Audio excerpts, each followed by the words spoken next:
À la Cour de répression des infractions économiques et financières, l'actualité judiciaire a été relativement calme cette semaine. En cause, le déplacement des magistrats pour des sessions de formation. Une seule audience s'est tenue, le vendredi 10 juillet. La Chambre de jugement a rendu son verdict dans le dossier de l'ancienne équipe de la délégation spéciale de Diéké.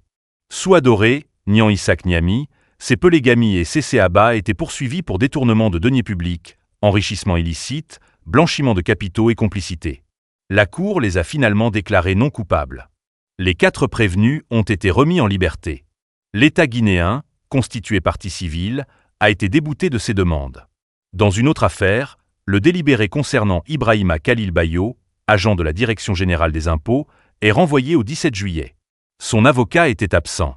Le parquet avait requis 10 ans de prison et 20 milliards de francs guinéens d'amende pour des faits présumés de détournement, corruption, blanchiment et enrichissement illicite. Autre temps fort de la semaine. Le placement sous mandat de dépôt de l'ancien directeur général de l'Office guinéen de publicité, Aladji Selou Camara, ainsi que de 3 de ses collaborateurs. Ils ont été écroués à la maison centrale de Conakry après leur audition.